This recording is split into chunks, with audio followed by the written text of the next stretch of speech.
from the previous batch. I asked him, how's life going? How does it feel moving from your campus life to the corporate life? His reply, and I want to quote this in Hindi.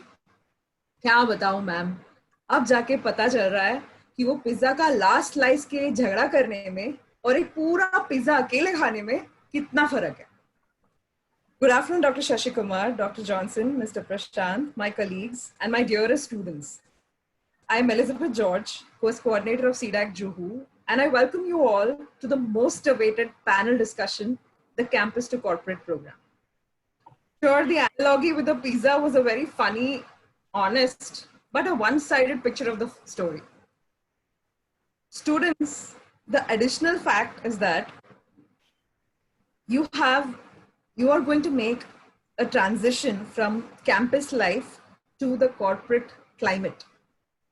You have to deal with a range of new challenges in an accountable, professional, and credible manner. To guide our students and to give them a bigger picture of their forthcoming journey, we have two eminent personalities amongst us as panelists for this panel discussion. Jimmy Carter rightly said that we must adjust to changing times and still hold on to unchanging principles. Indeed, when your principles are flexible, are inflexible and clear to you, it becomes easier to take decisions. It becomes easier to put words into action and lead by example.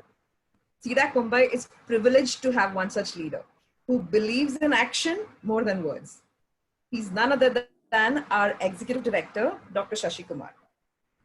May I now request the course coordinator of CDAC Khargar, a tenderly fierce team member of the Education and Training Department, Mrs. Kiran Wagmare, to give a brief introduction of our first panelist, Dr. Sasikumar.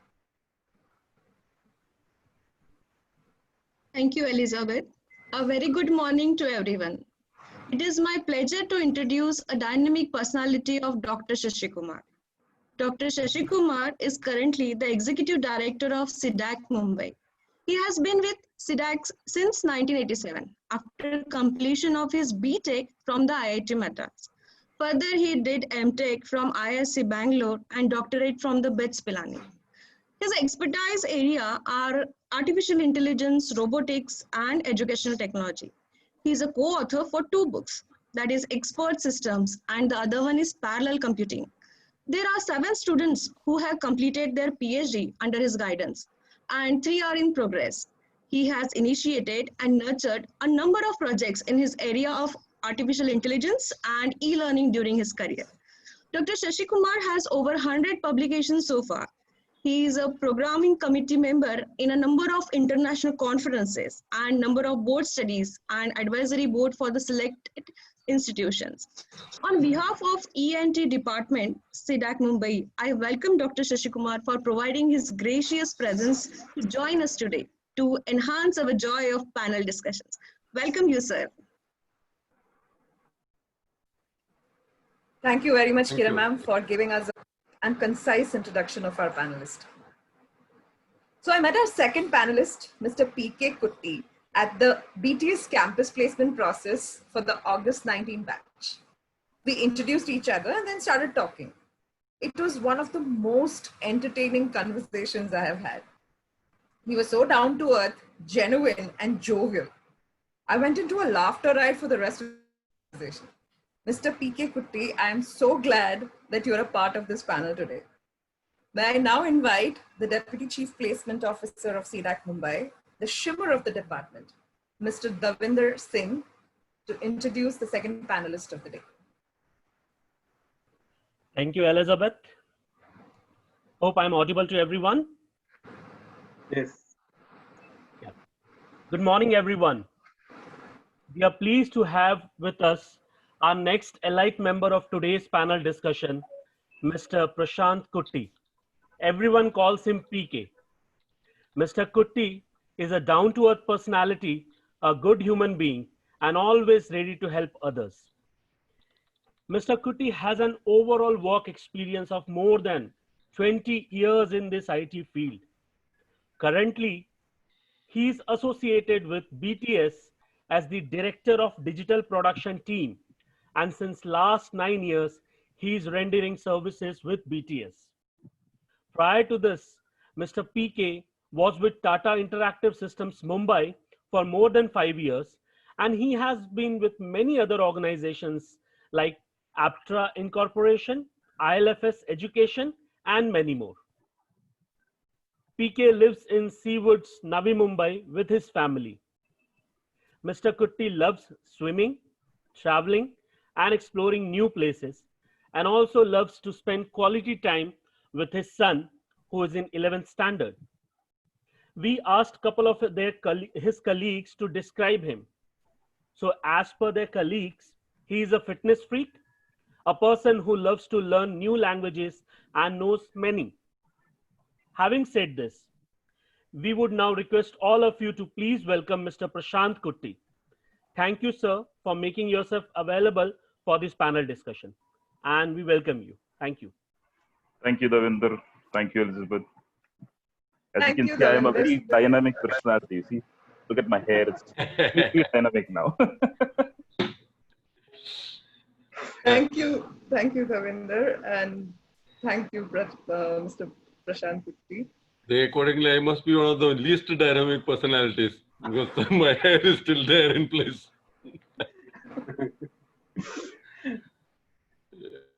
So, moving on, a leader is the one who knows the way, shows the way, and knows the way. As you all already might have got it right, I'm talking about the leader of this pack, the knight of this battalion, and Associate Director of CDAC Mumbai, Dr. C.P. Johnson. We course coordinators have almost an hour's discussion individually with Johnson sir before and during the lockdown. From the first minute till the last, all the best.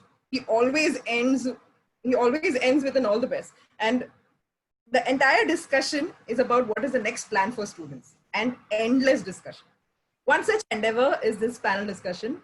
I now leave the virtual dais entirely to you, Johnson sir, as the moderator of the panel discussion. Thank you, Elizabeth.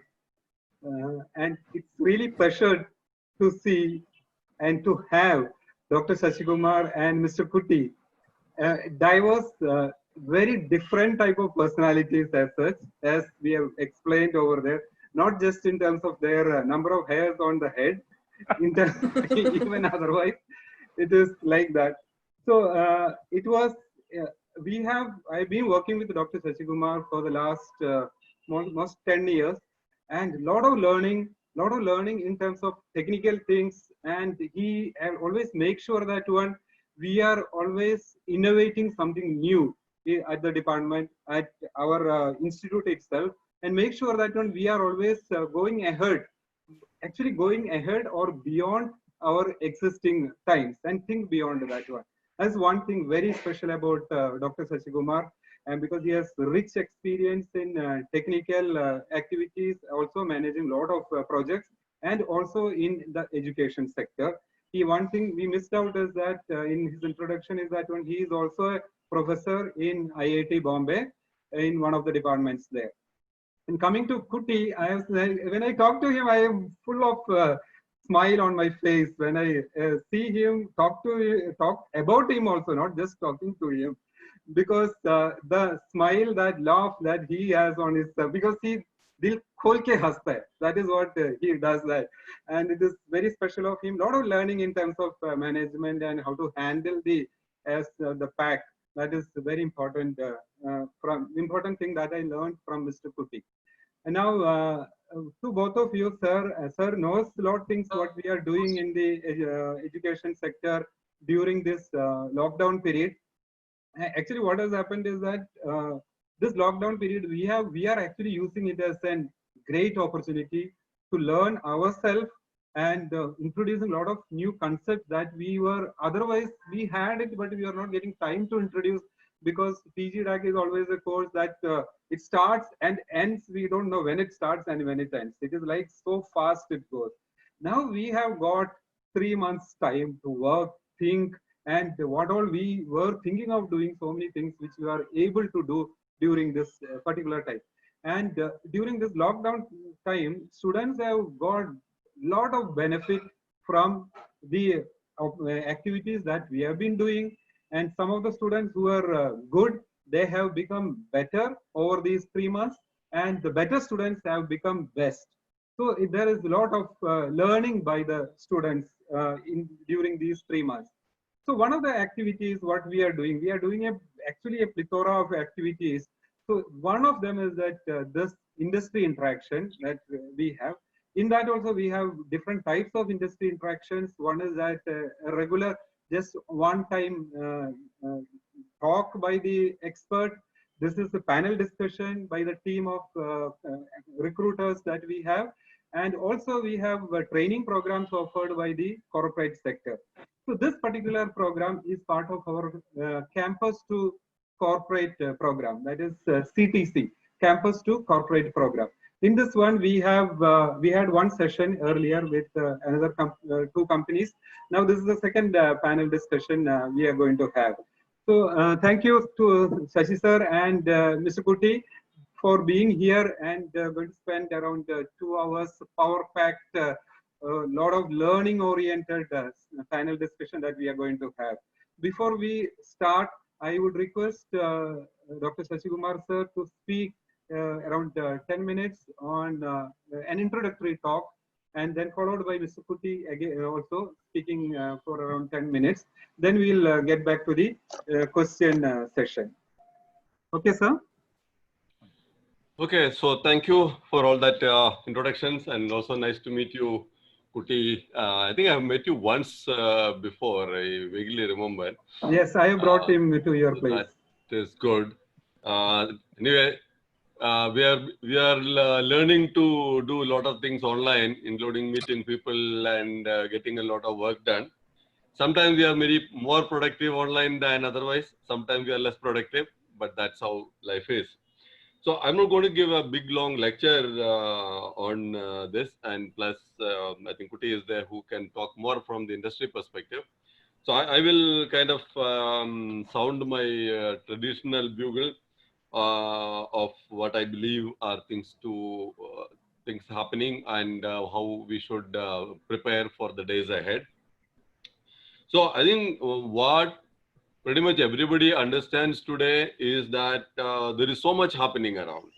Possibly much more happening today around than what would normally be in the normal period. So if I look at Facebook or everybody is doing reporting analytics, everybody is reporting new experiment they do, they build new tools, they build new technologies. A lot of things were happening about the COVID and the post-COVID, pre-COVID, who did, why. So there are so many things that is actually happening around these days. And of course, the lockdown itself is encouraging people to think out of the way, to practice anything from cooking and haircut to gardening and whatnot. So there is so many pictures of the wife getting a haircut for the husband and the husband getting a haircut for the wife, and so on and so on. So this is all fun, and I think there is also, of course, the sad reality behind all that. So for us, what is important to notice is that there are whole lot of things that is happening in the industry also, some positive and some negative. There are so many areas which is striving for attention, and everybody I think is still believing, unfortunately, that AI is going to solve all their problems, and also that there are a whole lot of things like blockchain, data science, and whatever. So there is everybody is actually going away from basic programming and system development, and everybody want to do AI, and that's kind of situation that's actually happening there, and that is, I'm sure, transmitting to many of you who are students in the course, that if I do a little bit of AI on my forehead and a little bit of blockchain somewhere, then I suddenly become much more attractive, and there will be a lot of positive things will happen. So one strong advice which I have for all of you who are looking at that kind of thing is, yes, these technologies are making a lot of difference, and particularly during the COVID times, we are seeing a lot of good things about it and a lot of bad things about it. I'll come back to it in a minute. But learning to get into these things is not an alternative to learning your foundations, your programming, your systems understanding, your conceptual grounding on software technology. These have to be built on top of it. These are like your second floor or first floor on the building. And if your ground floor is not strong, you're not going to keep that building for long. So don't attempt to sugarcoat and say that I'm very sweet. But if you are not sweet inside, it's going to expose at some point in time. So don't sugarcoat and claim sweetness. That's one strong advice I have for all of you. There are a lot of rumors about industry. There are top people saying that there are news about a lot of layoff from many companies. There is feeling that there is a big recession and these things are coming up. But if you look at it from the ICT space, things are opening up enormously. There is so much that's happening in ICT than ever before, because now the users are asking for it. So far, it is the technology people building things and going and say, no, use this, use this. Now the users are saying, give it to me, I'm desperate, right? So that's actually going to see a lot of traction, and it also depends on how the industry and other organizations actually kind of cope with it and address the user requirements. So, and Johnson mentioned that I've been working on educational technology for almost like 2 decades now.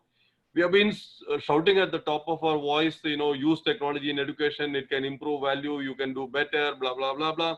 Everybody nods their head and say, yeah, wonderful, wonderful, and then go back to doing whatever their traditional things, okay?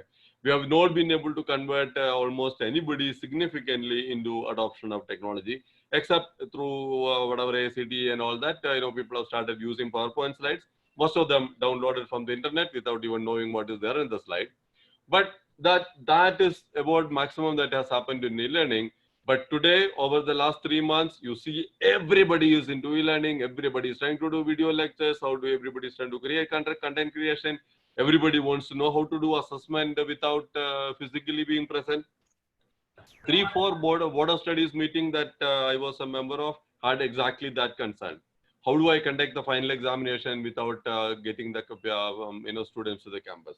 So e-learning is becoming hot. Everybody is talking about it, and we, the educational technology group, also we have conducted lots of workshops for teachers on how to get into online learning. What are the kind of things that you should be careful about? Similarly, if you look at healthcare, it's also booming with a lot of excitement. People are interested in, for example, telemedicine systems. Even CDAC had a telemedicine system. I think about 15 years back, we had good telemedicine systems, but adoption was very slow. But today, telemedicine is kind of selling like hotcake, right? Because everybody want to avoid a physical meeting with the doctor, and if you could do consultations and things like that. And you are also interested in protective things. So I think I heard the DST secretary coming and saying, we used to do just about a few lakh masks every year, and now we are doing about 2 lakh masks every day. So there is a lot of those kind of things happening that we have got a better awareness about these kind of things, and the requirements for that. Lot of excitement about office automation, because again we want to look at how to do work from home, how do I transfer files, how do I do signature, how do I protect my authenticity in carrying out my decisions. E-commerce is becoming hot, because again people want to avoid going to physically a market or a shop and do things from there. And on the negative positive side is cybersecurity is also becoming very hot now, because a lot of cyber crimes now coming up in these days, because people are more online. So there are more opportunities for phishing attacks, whatever. So cybersecurity has to become very active. People are concerned about how to protect your infrastructure, how to protect your critical things like passwords and things like that. So in all of this, of course, other than just the system development, whether it's web programming or mobile programming, there is obviously a lot of scope for AI, ML, data science, blockchain, and what have you, right?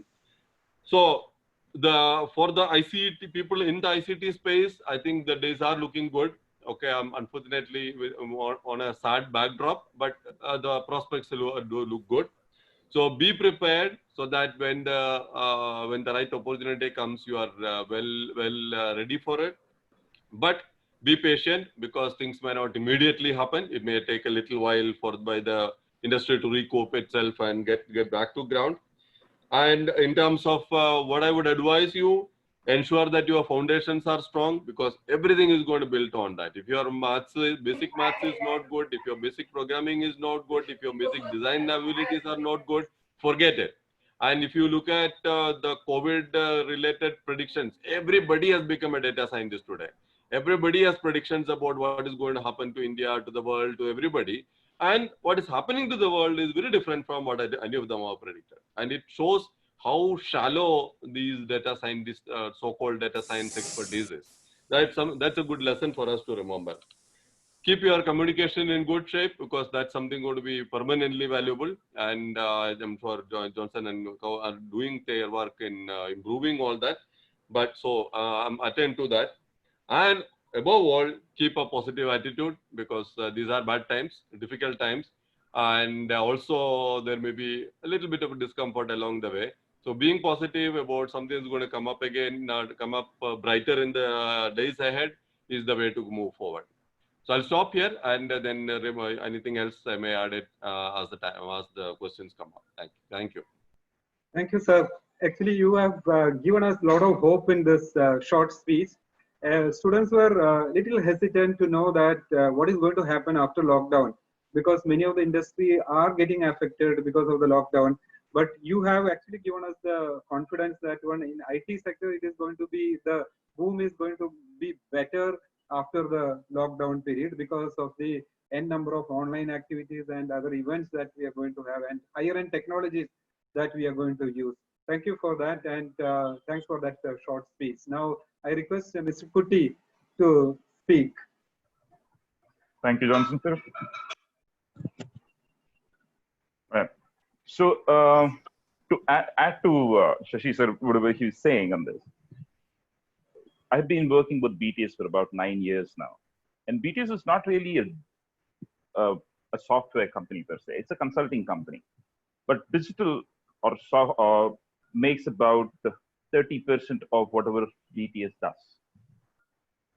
And that has been the case, and we've been increasing that by say about 5 to 10% every year. With the COVID, with the pandemic coming in, and with the lockdowns in place worldwide, things have suddenly shifted. Today, I mean, there was a time when we used to think 100 projects in a month was large. I mean, we don't do huge projects. Other like smaller projects. But today it has gone up by like 3 times. And a lot of people seem to say that there is no work. There's a lot of things going down, and I agree with it. But that's not the case with digital, at least not in BTS. Our work has gone up by at least 3 times. And that is where we are. In fact, I might not even be very happy about it, because it actually affects my sleep and it affects my people as well. but that is the case. Our prediction at this point in time is that digital will cross about $60 million as just in BTS, and BTS last year made about $120 million. That means 50% of last year's business has been retained, and we'll have more just purely from digital. That is where we are today. As far as technologies are concerned, we've changed a little bit the way we work, obviously, because we don't sit in the same place now. I mean, all of us are working from home. A lot of people are working from remote locations. I mean, a lot of my team members are working from places like Jammu Kashmir, Kerala, Delhi, and even within Maharashtra, in places like Chitloon, Satara, name it. I mean, my people are all around. But the best part in this whole thing has been that internet and communication has been steady. We haven't seen anything go down because of communication issues, which means the infrastructure, I mean, look at the brighter part of it. The infrastructure actually is supporting this kind of work.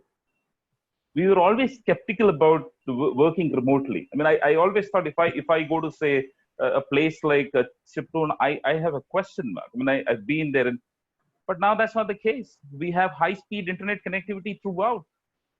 That has changed so much, and that is actually changing a lot of the way we think itself, the way we are organized.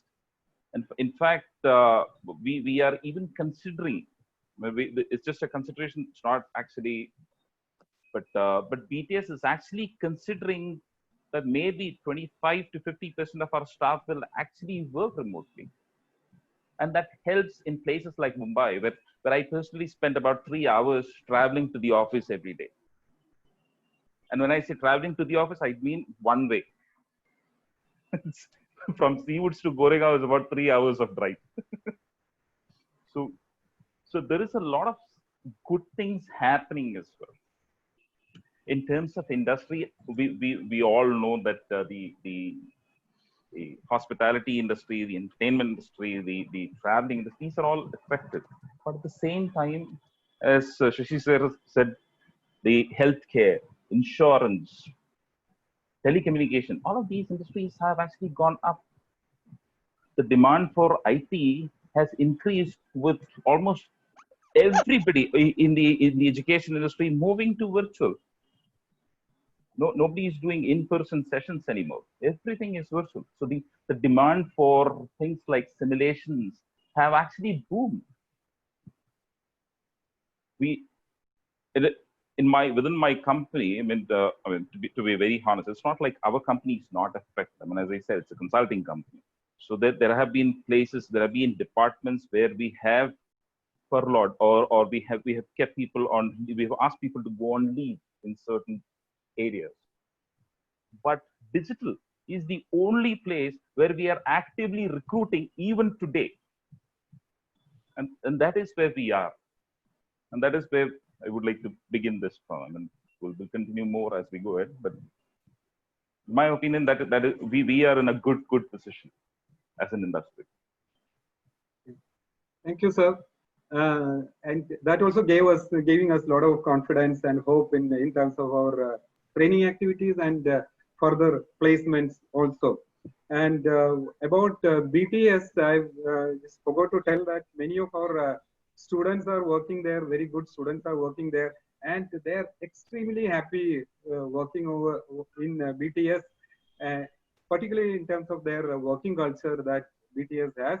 And an added attraction is that when students, those who are recruited within a year or so, they're able to go abroad also in one of the European countries, and some spend, I think, 1 or 2 months over there for their work or some activities over there. So BTS has been one of the most sought after companies by our students, primarily because of its work culture and the work that is being done over there. Thank you. With this introductory note, shall we start the question and answer session? Yes, sir. So, sir, actually, the first question is from my side itself to start with. Actually, we want to know what are the promising emerging technologies, because we hear a lot about a lot of various technologies, many technologies every day mushrooming, but some of them are immediately dying, some of them are actually sustaining and creating a big impact. So we would like to know what are these promising emerging technologies that are going to last for long and where students will have very good potential to work with. Dr. Sasikumar. I think that's a big, very difficult question. I think in IT, I don't think anybody thinks beyond 3 years in terms of technology. So lasting long is a big question, because we are always, I mean, there is so much happening around that we don't know what new is going to come up there, whether it is in terms of programming languages, but some of them do manage to stay on. I think if you look at the history of programming languages, for example, there are possibly at least about 1,000, 2,000 languages that has come out over the last 40, 50 years. But we would hear possibly about 10 or 20 of them are that only thing that kind of are heard. And out of that, maybe about 5 to 10 are doing very well. So how do I know that, this is going to work well, this will give me a long life? I don't know. I don't think I have an answer to that, because a lot of things actually changes there. So for example, Java held a fort for quite a long time because there was a lot of concerted effort, and I think it looked at multi-platform, multi-this things and things like that. But with Java becoming proprietary, we don't know. Another 2 years later, what is going to happen to it? We are already talking about alternatives. In some of the projects that we are doing, there is concern that Java license fees can become very high and become a big taxing thing. Why are we not switching and things like that? It was very difficult decision to stay with Java for that project. So these are things which is kind of beyond any natural growth or natural decline, because suddenly things happen. So, good takeover happens and whole technology changes.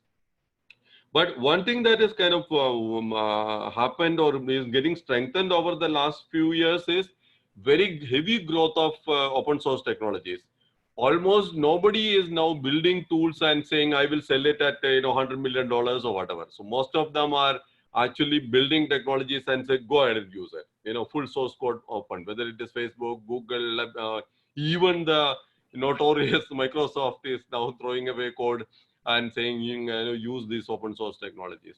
Because I think there is also a big realization that the programming is not where the strength is, it is today in the data.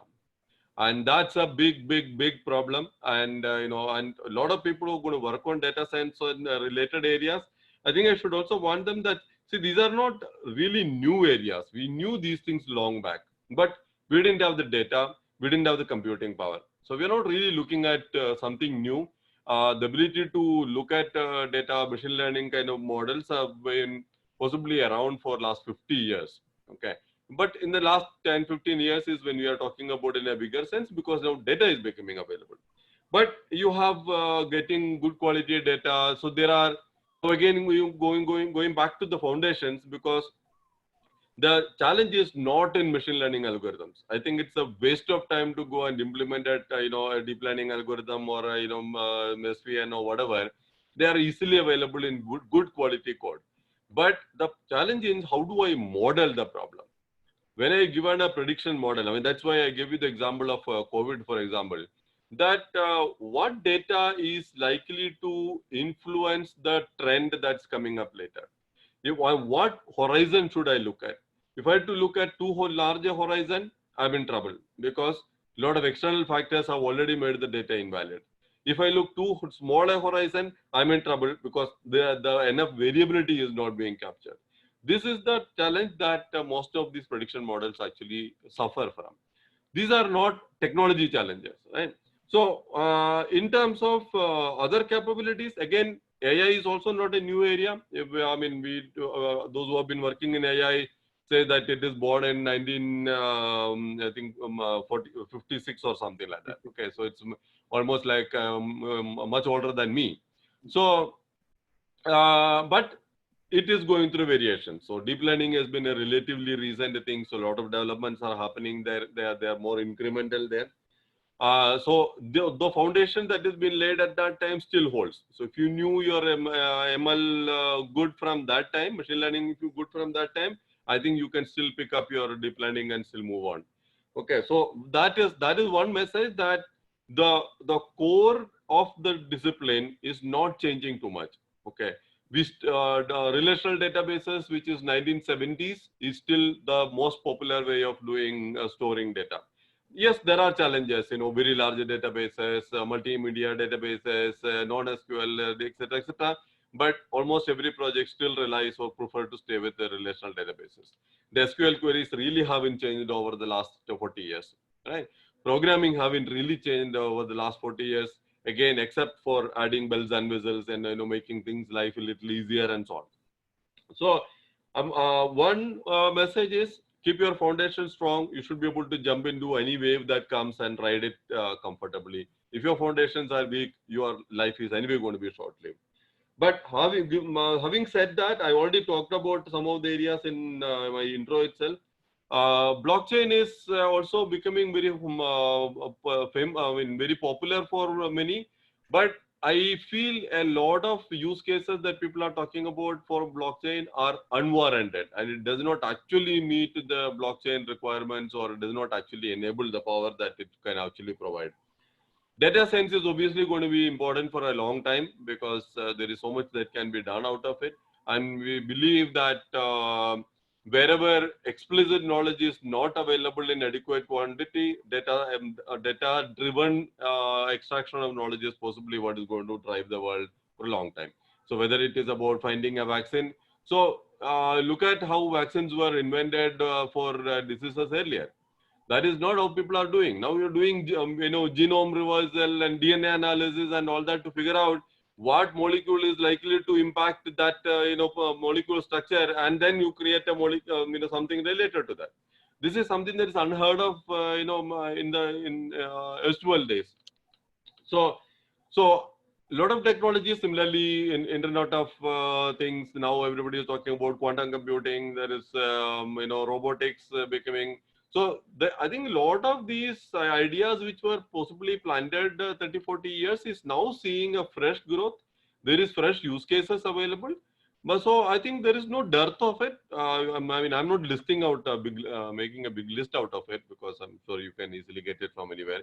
Industry 4.0 is another buzzword you can look up, because that aggregates a whole lot of these technologies together to address challenges.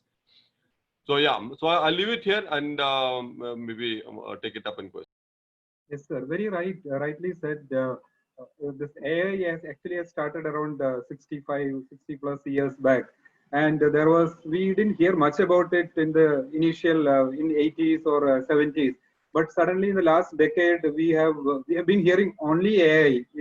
Now everything has AI component in that one. And you are one of the pioneers of AI activity in CDAC itself.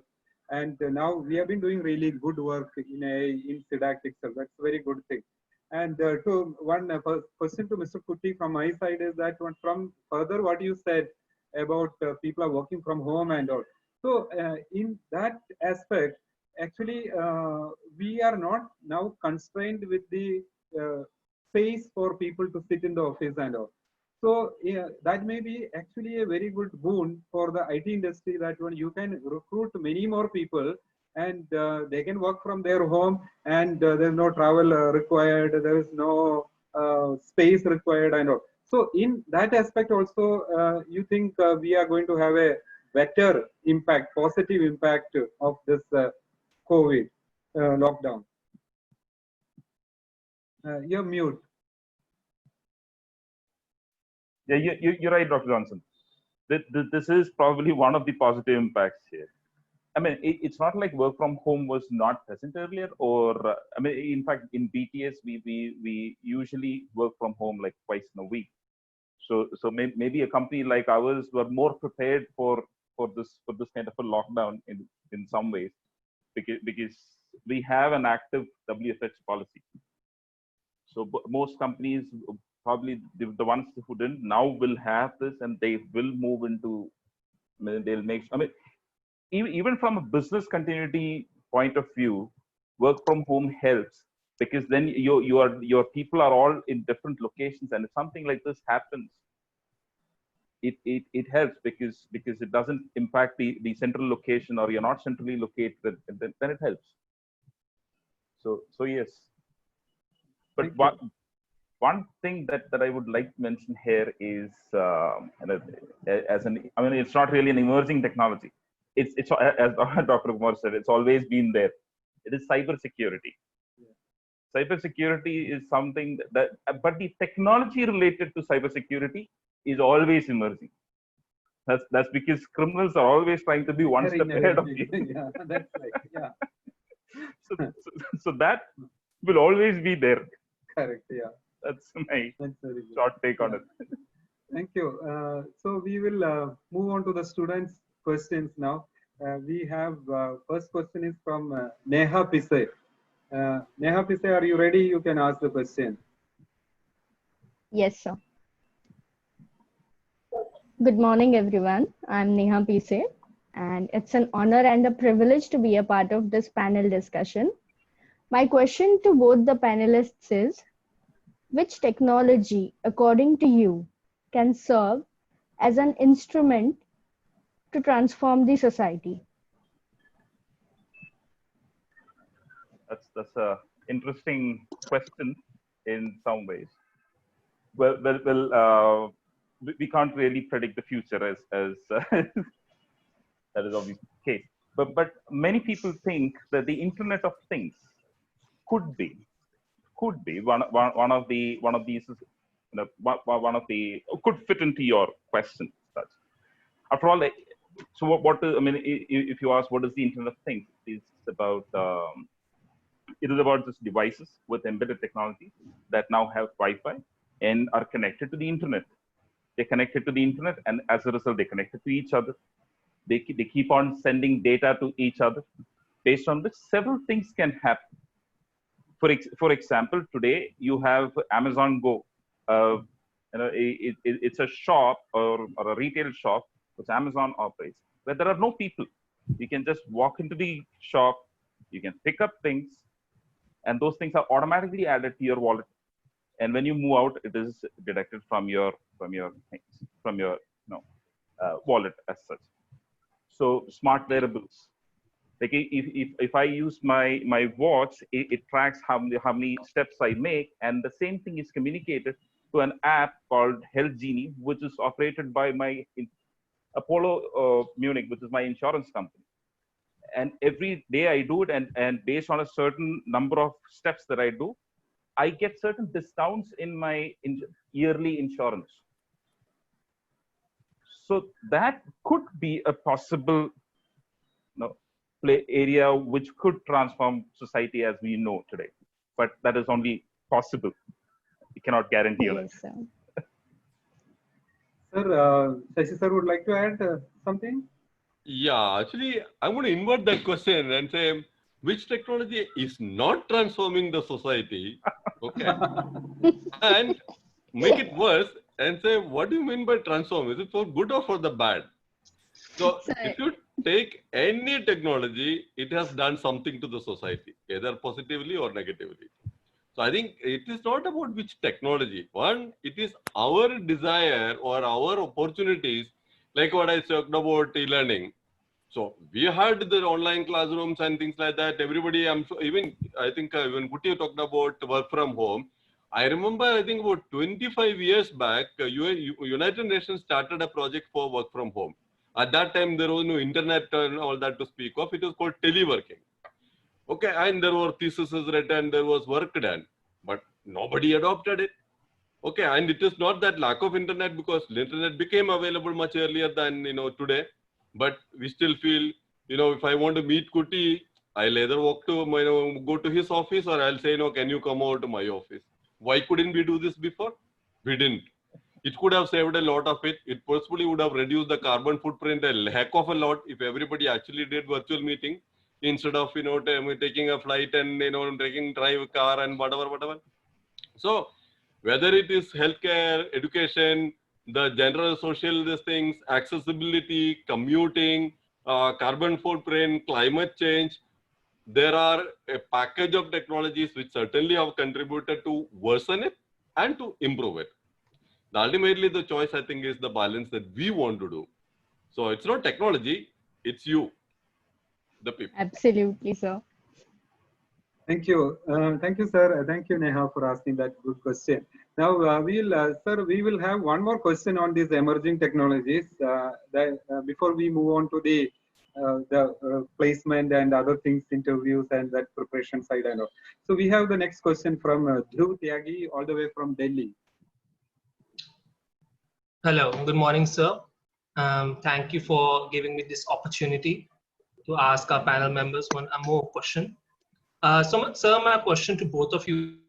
So, one small thing, can you put your video on if you have? At least we'll know who you are. Yeah, that is good. Students, make sure that whenever you're asking questions, please put on your video. But if you ask bad questions, we will remember your face. So. Coincidentally, my webcam is not working. Oh. unfortunately. So I'll proceed with the question now, sir. Correct. So my question to you is, which technology do you think will come out unscathed by the nightmare that is COVID? Yes, sir. COVID is affecting every human being, so they want to know whether it is affecting the technologies and which will come out unscathed. So what was the focus of the question? You want to know which technology is? Which technology is going to come out unscathed by the nightmare that is COVID? For example, like is cryptocurrency going to come out in boom again, or anything similar to that? But why do you think that any technology is going to be affected by COVID? Sir, because services have been affected, profits have gone down. So like some technologies would increase their demand. That is not technology, you know, it is the usage of that technology. Yeah, but in essence, it is like an technology that is coming up and on the rise, and something that is now, like, for example, we used to think that we couldn't survive without like eating outside, but now we can, right? We have become self-reliant, self-sufficient, and we have this like something like that. Is technology going to have a same pattern?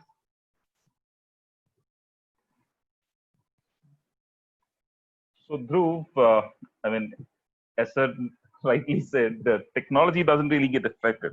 But the current situation has actually impacted multiple sectors or industries. For example, say airlines, oil and gas, tourism, all of these have been affected. But these are industries. And probably as a result, this will have an effect on the IT sector as well, especially those companies that are tightly coupled with these industries. But again, this is not about a technology. These are sectors.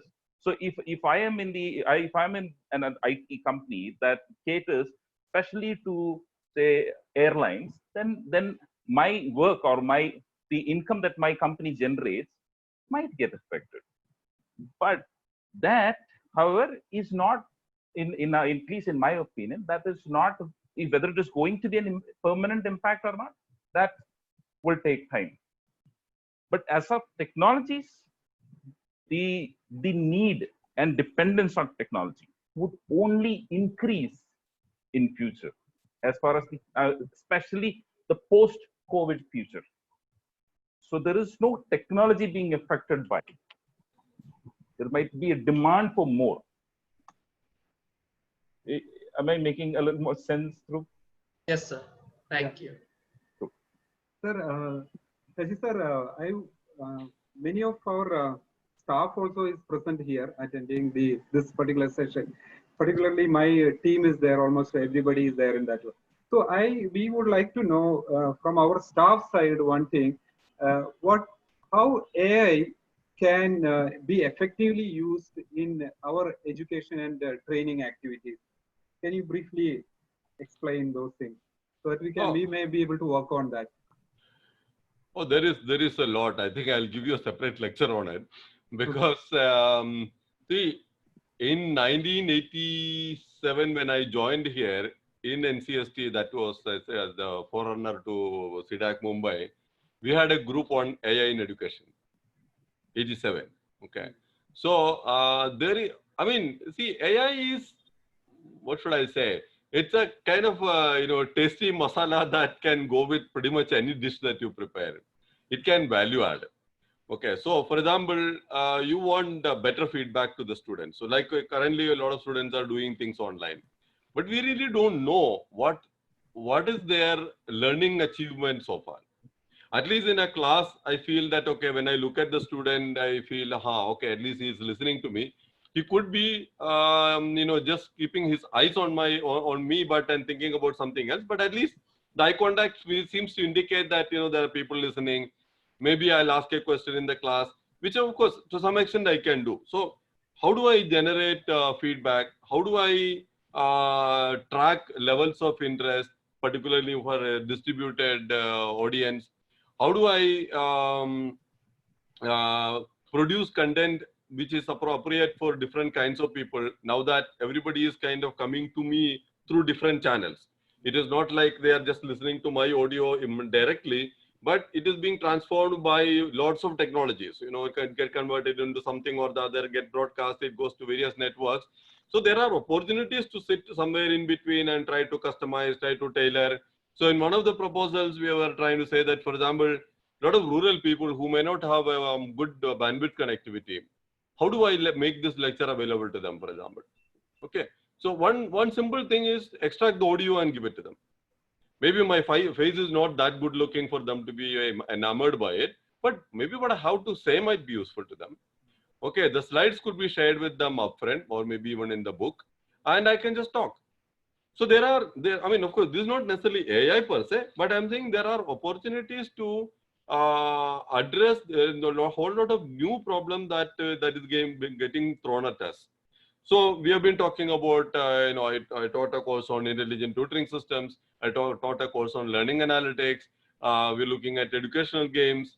We are talking about intelligent learning environments and learner tracking. So there is a whole lot of things. All of it will have to go beyond the basic programming. It is not one technology. It is not like if I just put AI, it will suddenly change things. There is still a lot of study to be done. There is a lot of understanding to be done. There is a lot of modeling to be done. And along with AI, we may also bring a lot of other things. We have to build the tools. We have to build the systems. For example, if you don't have a learning management system, if you don't have a video analyzer sitting there, maybe a lot of AI will be actually useless. Okay. So I'll also give you this quote, which, all my AI talks I used to do. So they say that in the human body, the AI is sitting here, okay, and how much is the weight of that AI compared to the rest of my body? Possibly 1% or something, okay, but it is that 1% which is driving my body to function. Without that 1%, my body is useless. Without the body, that 1% is useless. So it is that balance which is very critical. So AI can certainly add value. There is a lot of areas. So because if I talk about it, it will possibly go for 2 hours. So I'll just highlight it. Maybe we can talk to the team separately and discuss with them about what they can do and piece by piece. Yes. Yeah, that's very important analogy, that what you said. And a lot of technologies are there. We definitely would like to have a session with you on that later, a separate sitting with you on that. And now we move on to the student session. We have Akash Jaiswal has raised the hand for next question. So, hello, sir. Good morning. So, my question is for both the panelists. So, the question is, what is the difference in industry's expectations from an engineering graduate and a PGDAC student?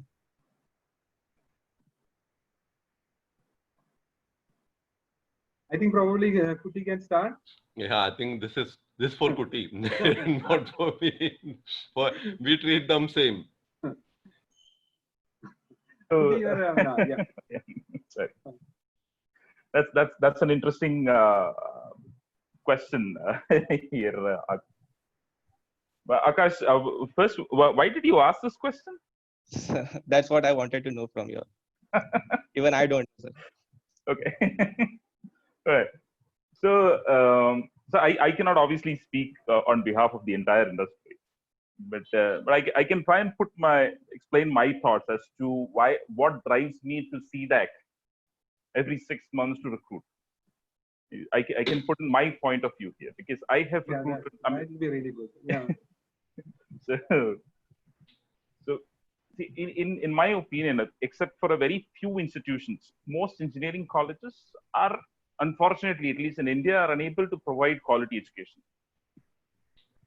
There are many reasons for this, but that's probably beyond the scope of our discussion. On the other hand, CDAC, as far as I see and have seen, CDAC provides a comprehensive curriculum based on industry standards, and more importantly, it is at least this is my feel, and this is what I get when I talk to students that we have recruited from CDAC.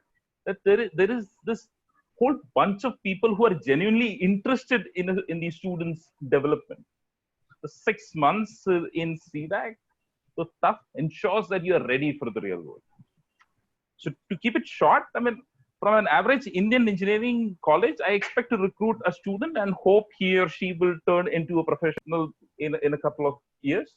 While in CDAC, we actually recruit a professional. And this, when I say this, is corroborated. I mean, this is explained in my company's what do you call it, data as well. It reflects in the promotion data in my company. On an average, a CDAC recruit is promoted within the first 2 years, while it is almost double time for a non-CDAC recruit. I mean, this is the data from my company. I cannot say anything about others, but this is my point of view. Does that help, Akash? Yes, Akash. Yes, sir. Kutty, actually, that gives us a lot of proud feeling that when our students are doing well, and that is they have been doing much more whatever your expectations are, and that's the reason why you are coming every 6 months to see that. Sir, Shashi sir, you would like to add anything on this one? What would you expect more than from a fresher in the CDAC employees? Sir, your video, can you put it little? We are not able to see your full face. Yeah, unfortunately, this is that all-in-one PC, so I don't have too much control. Okay, So this is where technology actually puts a control on you, and instead of you controlling the technology. Okay, now it's okay. We are able. Yeah, so I will, to speak, and then otherwise I'll go back to speak. Okay. So, I don't really have a lot to answer that, because again, point is, see, as a employer, when I recruit people at essentially at a fresher level, my expectation is same, irrespective of where they come from.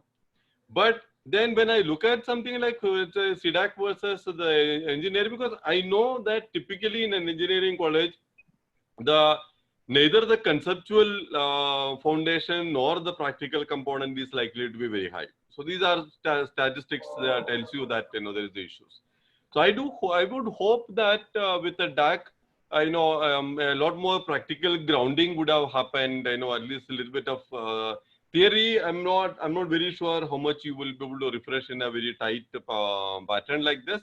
But at least something they would have actually got your hands dirty, built systems, played around with it, and therefore you have a better sense of what these things are in practice. So that's the delta that I would look at from when you come from a DAC module. Okay, yeah. Sir, that's good. So students could prepare accordingly for doing very good in the industry, as well as when they get selected in CDAC. Next question, they have some more questions regarding the placement and how they should, because this session is particularly from CDAC to corporate. So they have such kind of questions. The next is we have from Prajakta Bidway. Prajakta, yes. Yeah. Yes. Video you can put on, yeah.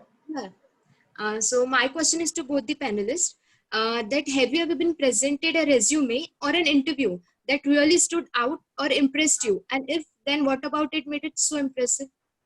Prajakta, can you go a little slow and speak okay. So make it more clear? Sure. Yeah. Yeah. I will again ask that have you ever been presented a resume or any interview that really stood out or impressed you? And if, then what about it made it so impressive? So that you can prepare according to that. That is the secret you would like to know. Yeah. Yes. Yes, sir. Yeah. Shashi sir. Okay. No. Okay. If I give you an honest answer, I don't actually look at the resume very seriously, because there are so many people teaching you what to write in the resume, which even you don't believe. But I will typically all those glorified sentence. I want to be the whatever, blah, blah, blah, blah, which if you ask you to say what is the meaning of that word, possibly don't know. And also, I think a lot of these bad training is happening. So I find people who have all the industry buzzwords listed in the, in their experience section or the technology section. And usually it is very tempting to go and pick something random from there and say, what do you know about this? And the answer is usually very disappointing.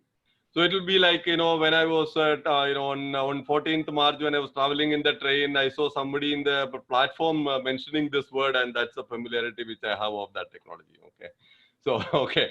So I'm going a little overboard, but that's also what I said, don't sugarcoat. If a very compact resume, very precise to the point, is always gives you a feeling that this guy is actually talking sense. What is there in the resume can be trusted. And I think that's what I would like to see in the resume. It can even be half a page. But if you say, look, I worked with these technologies, I'm very good at this, but I am, you don't have to say what you're not good. That's also okay.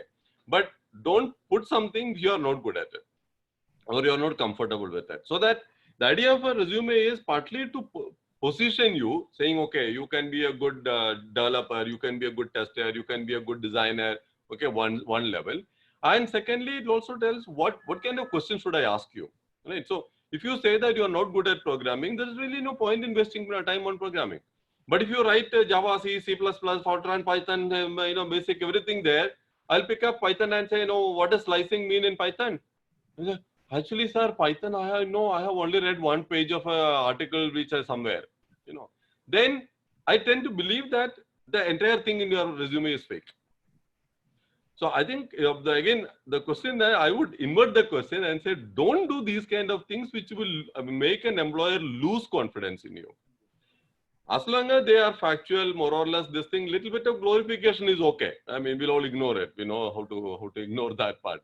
But the rest of it, present what you would want to tell the employer what you're good at. So that let the employer decide whether they want to accept you or not accept you. Yes, that's a very important aspect. Students, please take care of that. And moving on from resume to interview, this question I will put to what Prajakta asked, put to Kutty, that one from an interview perspective, when you did an interview, saying that, wow, this is the guy whom I'm actually looking for. What that kind of feeling, when do you get? That's in an interesting. interview? So when we get is a good question, but if you okay, so as an interviewer, I mean, I would look for candidates who are technically sound, can communicate well, show a certain level of confidence, then exhibit empathy towards others. These are key factors that we look at when we are interviewing people. And my task is to look at the entire process. I mean, there are bits. I mean, we cannot look at it in bits and pieces. There are times when you suddenly feel, oh my God, this guy is really great, and there will be times when you might not feel so. So we usually try and remove the outliers, like that one moment when you feel, oh my God, this guy is great, or oh no, this guy is really bad. So we try and remove those outliers when we try and look at it in the whole this thing. But of course, there are exceptions. There are stories where we've taken people. I mean, in 2001, I met a person who came in for a designer's interview, and to show his designs, he showed me a Flash game that he had created, developed himself At that time. at that point. And the game was, I mean, he was a designer. He worked on not Flash, sorry. He worked on Photoshop and Corel Draw those days. But he had on his own learned Flash and developed and written a code for that game. And he had hosted it on a community website those days. I was so impressed. I said, boss, I can offer you a developer's job right away. And that was like maybe 6 or 7 minutes into the interview. But and that's it. And I offered him that job.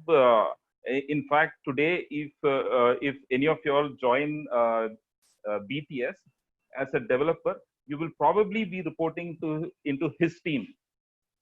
He's the head of the development function within BTS today. But those are rare instances and rare stories. Usually, it is about the whole thing, the way you present, the way you talk, and obviously, if you try and sugarcoat or do, we can. I mean, it's something that you can feel as an interviewer, because after a point in time, you know when somebody is just giving some fat. So that should be avoided. You have to be straightforward. I am more happy to recruit a person who says, sir, I was a really bad student. I did not study. I wasted my time. But now I would like to take things in my hand, and I would like to make certain changes in my life. That when someone says that, and with conviction, obviously, that is more impressive than telling me about 100 different technologies. That's Right. my take on this. Yeah, that's right. And even if they get selected at that point by saying something, faking or something, once on the job, that will be caught, and then they'll face the consequences there. Exactly. That will be more dangerous at that stage. Yeah, that's right. Moving on to the next one, we have another question from Ashish Sharma. Ashish Sharma, student. Yes, sir.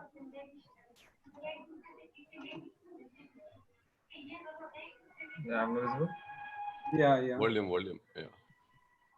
Okay. So my question to you is it a myth or a fact that if you're hired as a Java developer, then you'll remain a Java developer? Or if you're hired for a particular technology, then throughout or for a long period of time, you'll remain in that position only?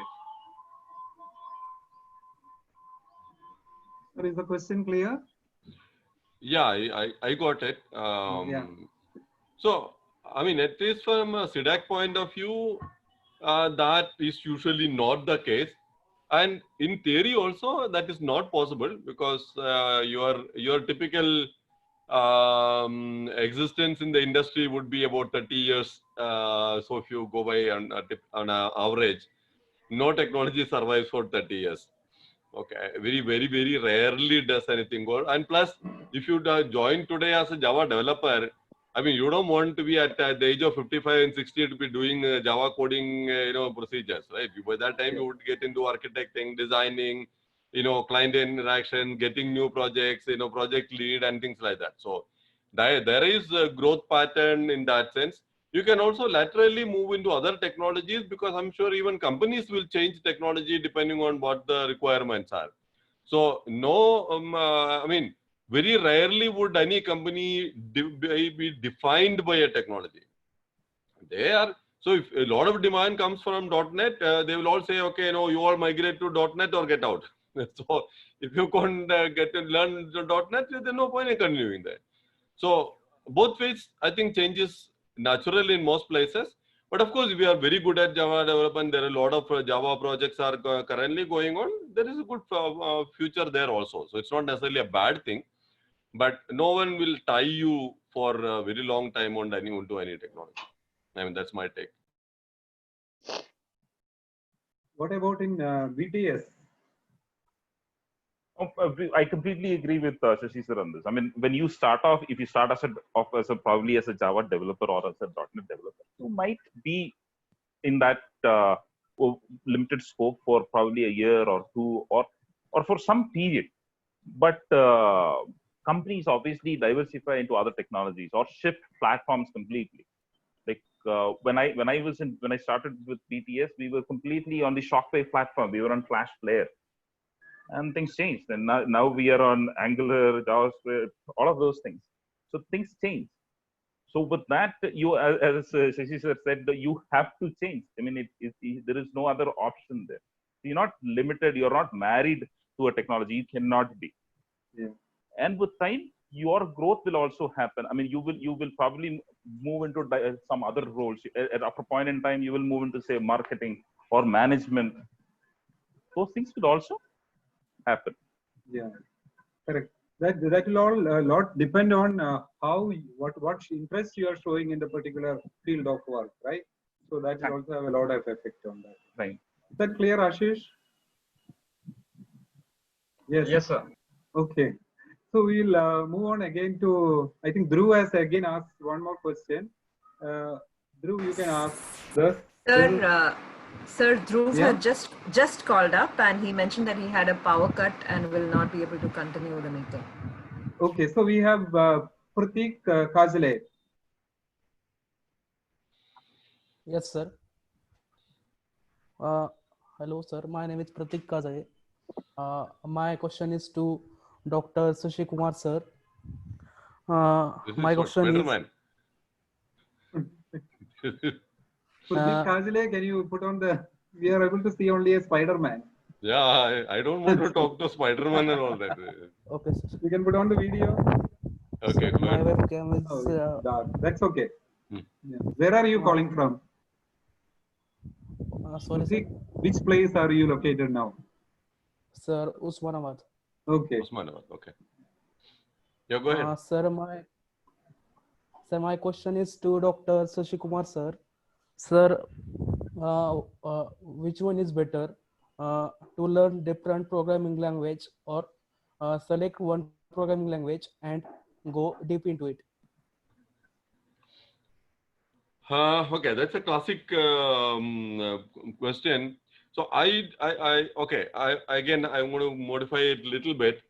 If you learn 20 programming languages, will it make you any better? I don't think so. But if you know only one language, I think people most of the time in interviews say, I know only Java. Don't ask me anything else to do. Okay, so I don't think that's a very great idea either. So we actually would say that you must understand programming. Okay. So, and all the languages by and large are quite similar in that sense. They all have loops, they all have IO statement, they all have procedure, they all have function, they have variable declaration. They're all same. It's only the question of what kind of sugar, syntactic sugar you put on it. Plus maybe a little bit of added functionalities. You have inheritance, polymorphism. All of these are language independent. So learn programming and then you instantiate it with one or two languages. Ideally, at least two languages, because you get a sense of that generalization. Because otherwise, a lot of people believe that object orientation is Java or what Java does, and whatever Java does is object orientation. To get out of that, you should know at least one other language and say, oh no, actually you can do object oriented like this also. So it gives you a little broader horizon. So it is the programming principles, and don't go into too much of theory either. If you know that, yes, I know what for loops are, but I don't know how to write one, you are pretty much useless there. So understand the principles of programming, the basic constructs and how they are used, and then learn at least 2 or 3 languages, because it will give you a breadth and an ability to see through the syntax of or the complexities of one language. Okay, sir. Kutty, if you want to add anything. I completely agree with you on that. You be an expert in one language, familiarize with a second language, and that's it. And that will just take away the fear of learning new languages as and when it is required. That is all that is needed. Yeah, so this is actually one very common question that students have. Then because when in PGDAC itself we teach a lot of languages, so students get used to the Java language which is taught earlier, and they have a lot of hesitation to move on to the .NET technology. So they say that when we want to work now only in Java because they had 2 modules, big modules on that one. We don't want to move into the .NET technology. So this is one thing. So thanks, sir, for clarifying that doubt among the students. Now we have once again Neha Pise is on the line, so she wants to ask one more question. Yes, sir. So my question to both the panelists is, we'll have some background before I start the question. So we are familiar with the software export story today. India exports around $50 billion of IT and software exports to the world, and it has transformed India and created millions of jobs and established India in that space. So my question is, how could the economic slowdown in the Western countries affect Indian IT sector, considering that Western countries are the key market of Indian IT sector? Is the question clear? Yeah, Kutty, you want to try? Markets are not my forte, but I'll add something to it at the end. So Neha, you are right. I mean, in some ways you are right, because we are in the midst of a global recession. At least that is what the International Monetary Fund would like to call it. And in this situation, the truth is that some companies will go bankrupt, while others might be forced to resize. As a result, there will be a fall in, say, living standards, unemployment might rise, and there would be a general shortage of money or funds in the market. And obviously, this will affect Indian companies, Indian IT companies, And as a result, what we feel is that the growth, see, IT companies in India have been growing. So the growth that we had forecasted for this year might not go as much as we had hoped for. It might not go down, but it will not grow because at least 2 quarters have gone by and we've not been able to do much except for, say, January and February. Yeah. Most companies have been affected. So the way I look at it, it will affect us in the short run. So IT companies will definitely have so there will be a slowdown in growth. I mean, I don't see that IT companies will lay off in India or those kind of things will not happen. At least that is not my view on this. But there will be some limitation in growth. But that is only for this financial year, because as soon as the lockdowns go off, things will start changing and everybody will run towards technology, because now everybody wants to go virtual. They want to do digital. So as the year passes off, and the next year we will see more growth in the sector. So that is my take on this. Yeah, I think I kind of agree. So one is that, of course, we have been export dependent predominantly on the IT sector. But if you look at over the last few years, the internal IT deployments have also been increasing a lot with the Digital India and a whole lot of initiatives. Yes, Everybody is moving into digital media. Everybody wants to have their own ERP or automation solutions, and a lot of technology deployments are happening in India, within India itself. So that market is only growing at the moment, particularly with all these things happening. But what may happen is that the kind of price margin that used to happen with let's say export, and maybe the relatively huge salaries that one was able to afford because you are serving international clients, may possibly get affected. So there may be a little bit of salary normalization or something like that might happen, because the paying power of the clients is now going to be the deciding factor. But other than that, I don't see a big reason to worry in the long term. I mean, short term, I'm sure everybody is worried. I mean, people don't even know whether they will keep their job. But that's an inevitable situation at the moment. absolutely, sir. Thank you, sir. Good. So next, their class representative from CDAC Khargar, Aditya Soni, has messaged me that he wants to ask a question. Aditya, it has to be a question that represents all the students, because you are the class representative. You can go ahead. Okay. My question is to Mr. Kutty. A little louder, please. Okay. Now it is audible? Yeah. So my question is to Mr. Kutty. What qualities or skills one should have to be the most suitable for the job of a business analyst? This is my very first question. Okay. Well, a business analyst, as we understand, is rather the link between IT and the business. So the business analyst is the go-between, and they usually help bridge a gap between the two parts, the business and the IT. So what do? They articulate requirements, and they gather requirements, articulate the whole thing, and explain it to the IT guys. But at the same time, they have to make sure that whatever requirements are being gathered from the businesses are technologically feasible. And obviously, it has to be reasonable in terms of price and functionality. So that is the general gist of what a BA does. So a BA as such would probably will obviously need to understand, say, technologies in terms of networks, databases, and related technologies. That's an important part of the course. But other than that, there is a great need for knowledge of the business that you're operating in and the industry that the business works in. That is very important. So if you are going to be a BA for a certain bank, then you should know how the banking industry works. Otherwise, you will not be able to talk the business's language. That's very important. And maybe as with time, you will understand those things. But inherently, there are certain other qualities that you will need. Like, for example, what is your job? Your job is to understand, take requirements.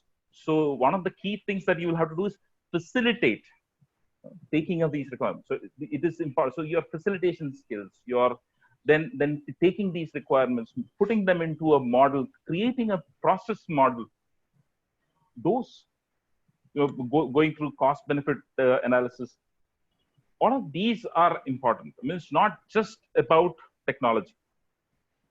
And the fact is that there are many business analysts who are not really from the IT domain. There are people from the IT domain, but there are others as well. So it's a cross between the two.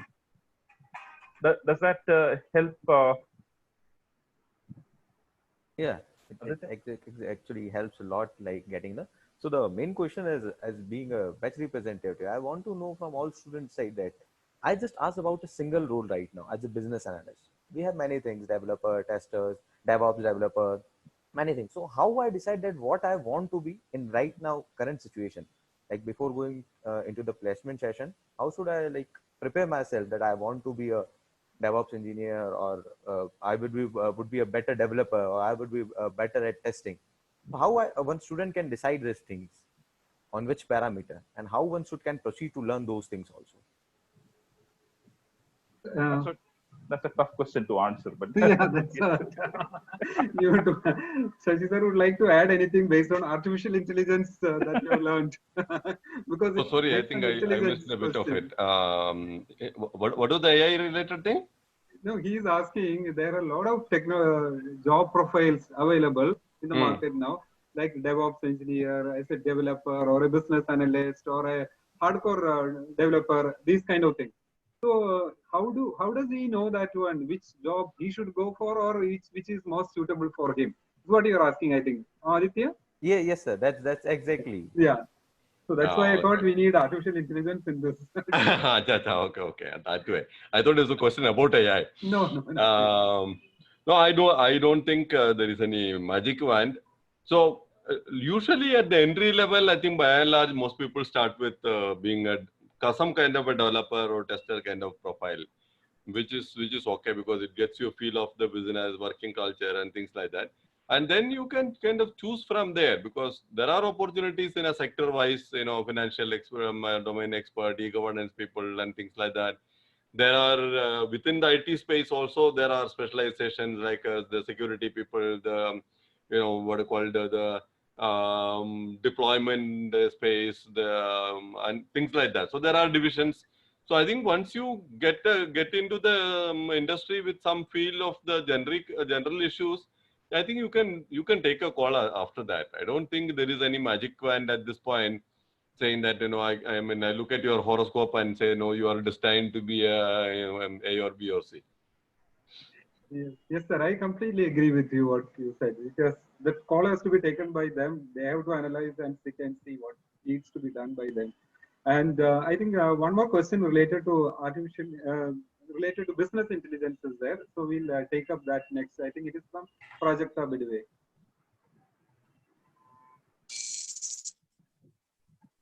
Yes, sir. My question is to Mr. Kutty, sir. That what are the systematic factors affecting the use of business intelligence systems in small and medium-sized enterprises? So why do you ask this particular question? Actually, when sir asked us that you are coming from this background, so I just went through that what is resource and development. So I was just reading this stuff and I came across this question. So it's all about curiosity. I just wanted to gain more knowledge about it. Moving from artificial intelligence to business intelligence. Right. Okay.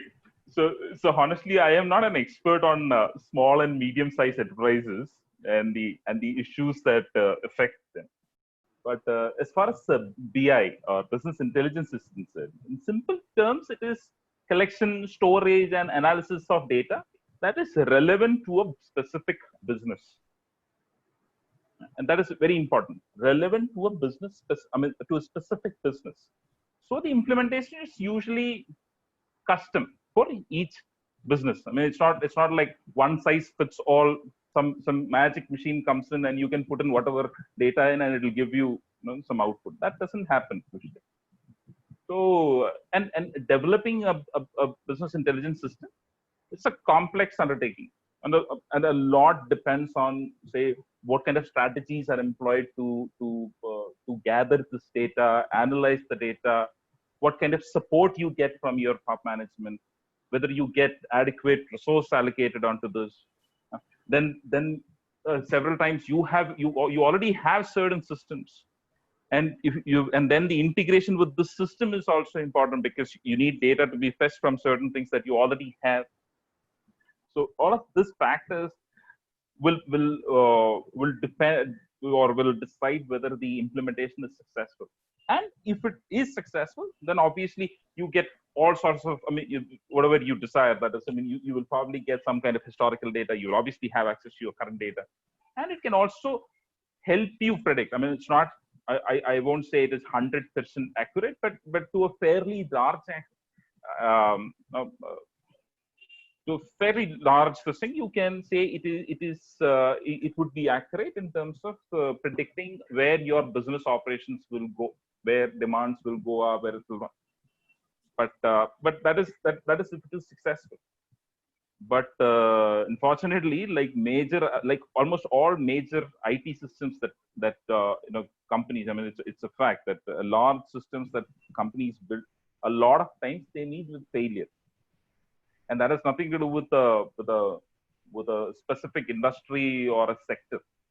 It could be a very simple reason, like it might be because of lack of well-defined business problems, or it could be just simply lack of management support, or maybe just ineffective project management, or probably just the simply lack of appropriate data for your system. So all of these things can affect. But unfortunately, I wouldn't know why or how things go in a specific, let's say, small and medium-sized enterprise. I think that's good enough question and answer for that. So yeah, thank you, sir. It was a completely satisfying answer. Good. Thanks, Kutty. Sir, Shashi sir, you have a specific question. Sandhya Pandey has posted a specific question to you, which is very related to the R&D work. Sandhya, you can go ahead.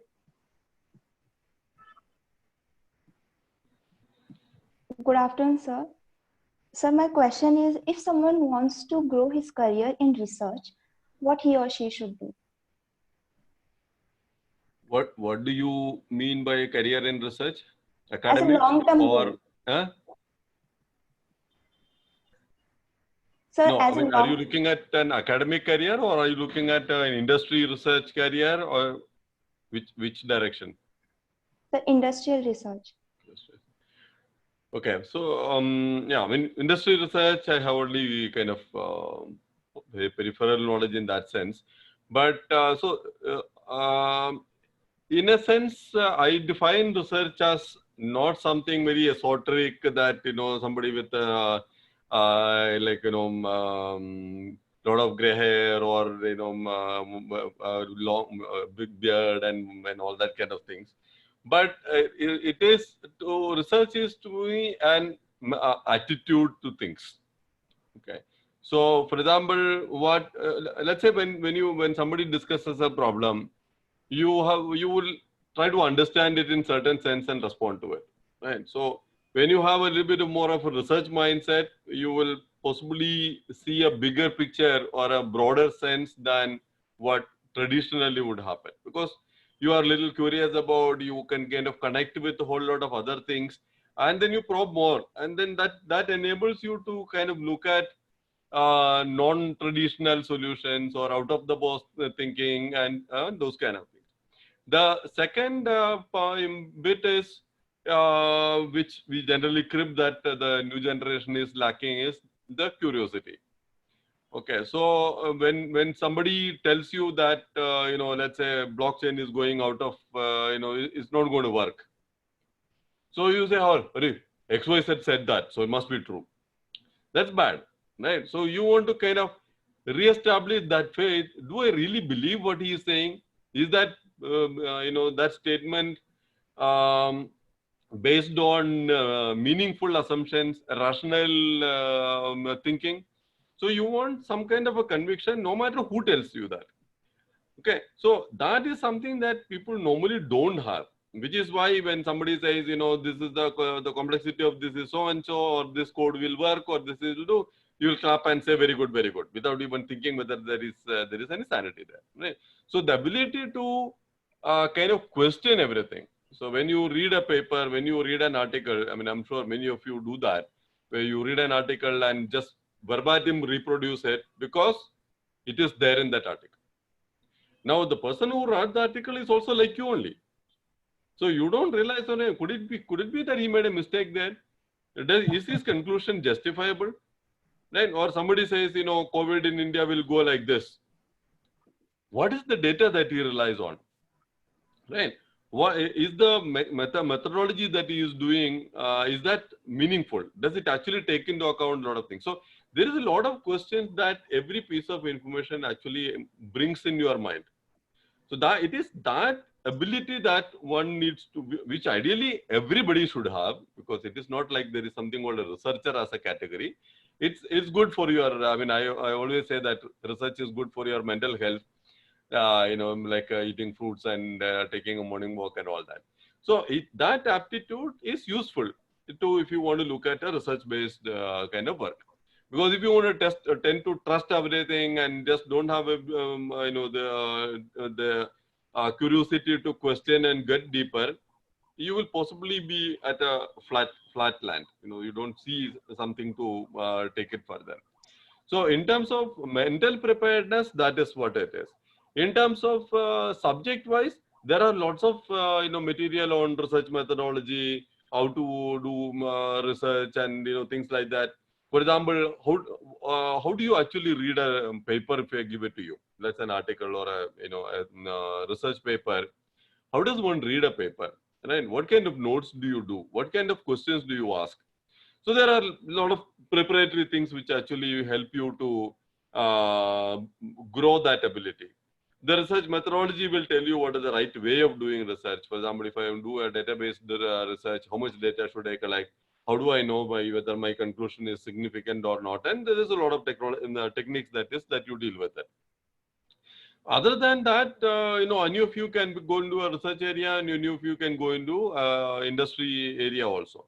Little bit of aptitude is good. That usually what makes the difference between a researcher mindset versus the others. And as I said, even in industry, that aptitude is good because you will actually learn better and faster. But in a research career, without that, you will not survive. Yes, sir.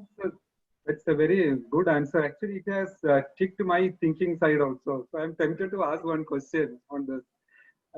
Sir, we are currently facing, when we are doing these online courses, we are currently facing the students, sometimes they just keep the things on and then they do a lot of other things.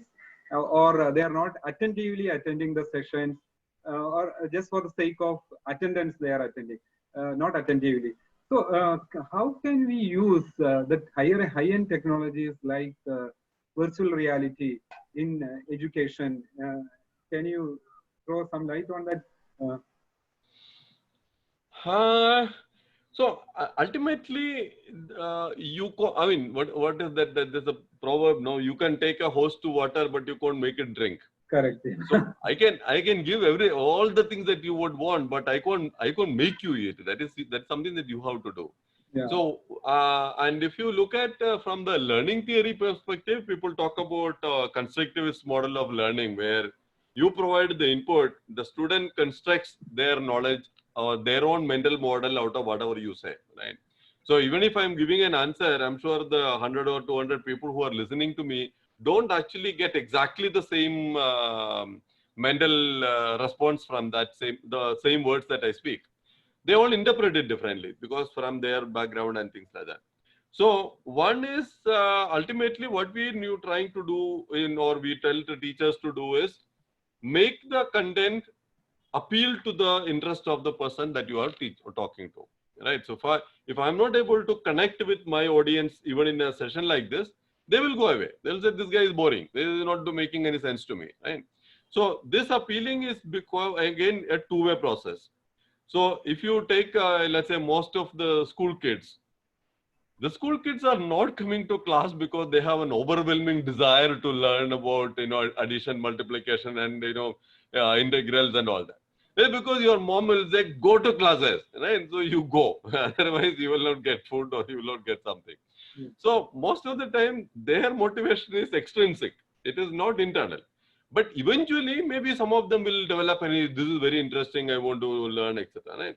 So similarly, I think even I think we look at our DAC students, I don't know if I give them a choice of, saying you don't have to attend classes, we'll give you a job and a degree at the end of it.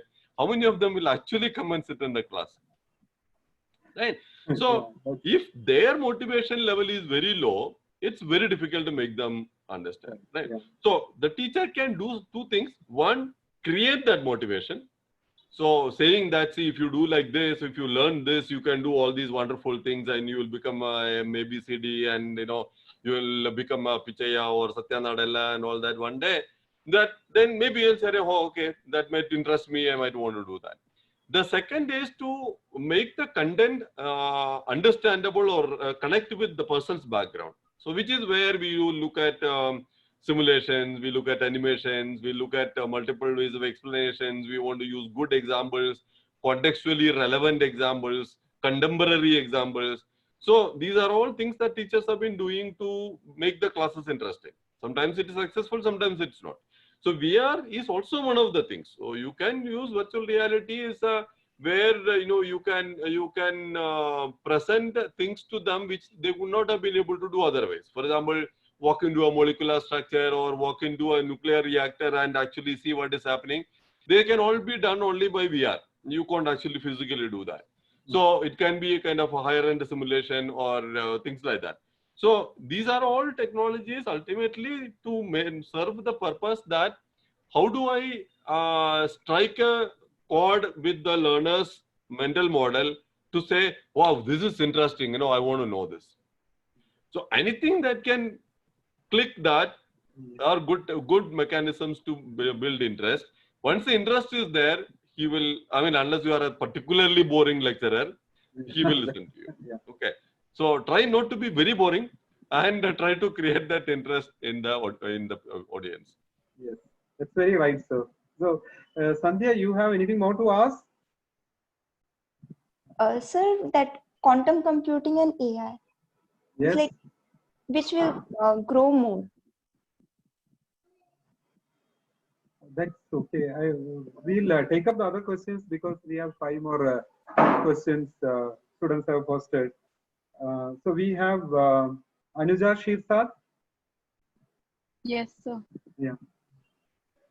Okay. We have only 20 minutes, less than 20 minutes now. Okay. Yes, So yes, my Anuja. question goes to both the panelists that post-lockdown, what special aspects will a recruiting company seek for in the candidates during the interview?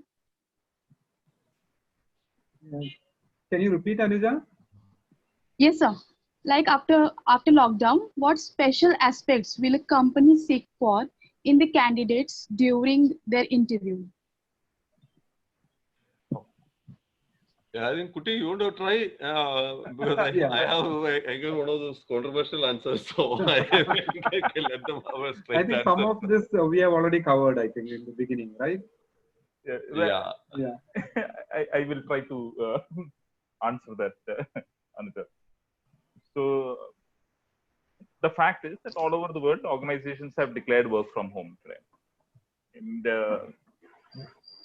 obviously, then and as time passes, when we started off, it was a little difficult, but with time, people are getting used to that fact of working from home. And as a result, many are predicting that these arrangements would become a permanent feature. So from an employer's perspective, this is a better arrangement in terms of business continuity, as I said earlier, or just in case something like this appears again. Plus, it also leads to lower operational costs. In a sense, I don't have to spend on, say, office space, AC, and all of these things or office transport. I don't have to get people in. And then if people are working from home, probably they will work a little more because they're saving on the travel time and all of these things. For employees as well, this is, I mean, they save on their travel cost and time. So this could be the next reality, in terms of the post-COVID reality. But then being a remote worker, there then comes certain questions like, is that actually working? Is that I mean, is that productive enough? So all of these questions come in, and for being a remote worker, I mean, a potential employee will need to exhibit certain traits that we will now be very keen to look for. Like, for example, self-discipline, motivation, integrity. These are points that we will look for in employees now. I mean, it's not like we did not look at it earlier, but now the focus will be here.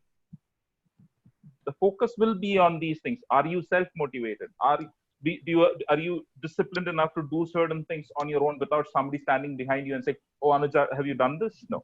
So those things will matter. The softer sides of things. Plus, another key is empathy. How do you feel about others? How do you will you be able to put yourself in somebody else's shoe and think? And this is important because when you're working from home, you don't really you're not there is no physical contact. You don't see people fully. You just probably hear their voice and maybe the upper portion of their body. So it becomes difficult. So a lot of body language goes off. So it is important for you to understand and put yourself in somebody else's shoes to figure out where those certain communication is coming from. So these softer aspects will become more and more important. At least that is my view on this. Yes, that's a good answer, sir. Now, I think we'll take up the next question because these are Ritesh Garud has asked some company-specific questions to both of you.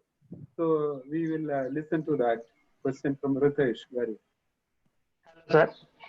Good afternoon. Hello. Yes, go ahead, Ritesh. Yes, sir. Sir, IT industry has changed dramatically in the past 5 years. So my question is, what changes you have seen from inside your company, and where do you think the changes will happen in next 5 years?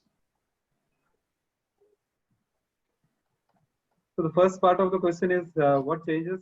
Yes, what changes you have seen from inside your company already, last 5 years, yes, and next 5 years in your company? Yes, sir. Yeah, okay. Sir, Sir, you'd like to answer first?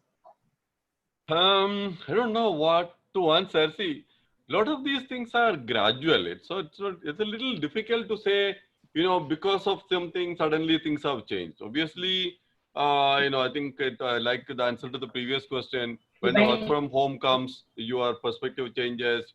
And while everybody says, we all want to work from home, the company goes and asks, will this guy be as productive when he works from home as he works from the office? Okay, and I think that's a function that is dependent on a whole lot of things. It gives you a lot of flexibility, but responsibly using that flexibility is not something that everybody can do, right? So, and in terms of technology also, not all technology directly affect the work culture to companies. And I think when CDAC also, by and large, I don't see there is a lot of things that has changed internally because AI is hot or blockchain is hot. But we find that there will be a lot of projects or opportunities are coming in that area. So you need to be prepared for it. You need to groom into that. We must be aware of how effectively these can be used. So technological focus and maturity is obviously something that's going to change with the requirements and the changing landscape. But internal processes need not necessarily undergo a lot of changes, although there are opportunities. So we are talking about face recognition based attendance now. We have mobile based tracking of things. So there are things like that which can certainly be relevant for organizations. Depending on the particular organization, this can span a fairly vast range. So maybe I think Kutty can also talk about maybe from an industry side what is happening. Yes. So yes. I mean, you said 5 years, but the IT industry is obviously, I mean, it's continuously evolving. So the change is always there. When I was in school, we used to work on a programming language called BASIC. Today, you probably wouldn't even know what is the full form of BASIC. so things keep on changing, but the impact is not really within, like, say, 5 years. Like when I joined BTS, most of our solutions, which are heavily simulations, were based on Flash. Okay? Because at that point in time, 93% of all computers had the Flash plugin, and it works more or less like Java, where you can create something in one machine and deploy it on another machine because there is the JVM in between. It's the same thing. With Flash, you, instead of JVM, you had a Flash plugin on all machines. But and so it was a vast thing. Games, simulations, ERP solutions, everything used Flash as a front end. There were websites which had Flash versions of their site. So, but then suddenly some things changed. The iPad and iPhone came into play. People started buying these things, and then Mr. Jobs and Apple rather cited certain security reasons and said Apple will no more support Flash, at least not on these devices. And these things came into focus, and it triggered a series of events. But that started in 2010. And now in 2020, somewhere in December 2020 is when all browsers will stop support for Flash. So it took about 10 years for this whole change to happen. And in that 10 years, people, or rather all of us, moved from, say, Flash to first to HTML, JavaScript, and then to better frameworks like Angular came into play. So we moved the way we work. Yeah. So that is how usually changes take place. But if you ask me, what have we done new in the last 5 years? Maybe we've started experimenting with AI, with NLP, especially with the IBM Watson. We use IBM Watson we train IBM Watsons and try and figure out, say, the tone of, like, for example, if we are in this session, and if you write certain things in text, we can send that and a text to IBM Watson for analysis, and it will let us know what kind of tone you are using. So we are using these are all proof of concepts and stuff that we have started doing. Cloud computing changed a lot of things for us. So it's we're no more worried about setting up a server. I mean, it used to be a huge cumbersome task. Now it's like 5 minutes. You need a server, it is ready. We use AWS as the thing. We have a server ready, and everything is packed and ready to go in 5 minutes at the max. Internet speeds have changed, so our work culture changed. So over the last 5 years, we have moved away from going to the offices every day and started working from home. I mean, for BTS, it is not a new thing for working. I mean, obviously, working from home on a continuous basis is a different thing, but these kind of things have changed. And as we go ahead, we are investing heavily in our data science capabilities, because whatever we create a lot of data, but unfortunately we don't do much of analysis on it. So we are trying to monetize on that data by developing our data science capabilities. We are also hopeful of moving our IBM Watson experiments into a larger thing, maybe create full capabilities with extended reality. But these are things that we are hoping, but we cannot say that it will definitely change. But these are proof of concepts and stuff that we are working, and it will go on in smaller increments. Yes. Very interesting to know this. So fine, Ritesh? Yes, sir. Yes. Yeah, sir, we'll take up the last question now. It's a very important, very pertinent question for the students from Akshay Mulay. With that question, we'll wind up the student side. Hello, sir. My question is to both the panelists. What has helped you to get where you are, and what advice would you have for others who wants to set off in a similar direction? I hope the question is clear, right? Yeah. Yeah, but that's a top secret, Ray. I don't share that. In fact, that was there in my rapid fire, which I'm going to ask now, but he has already asked that now. I don't know. I mean, you can if you look at all those personality development books, I think you have all the answers there: hard work, perseverance, good attitude, all that. And I think I have to say that I have all of that, and that is why I'm here. Yes, sir. But I don't think that's really a very meaningful question, because I think everybody's paths are very personal, in the sense it is very unique to that person, your background, your abilities, your motivations, and the world that you're going to travel from today for the next 30 years is massively different from the world that we travel 30 years back to today. So, I mean, the kind of challenges that we face, possibly you won't face at all. So, I mean, I think Kutty also mentioned that. So when I graduated, 95% of what you study in computer science did not exist.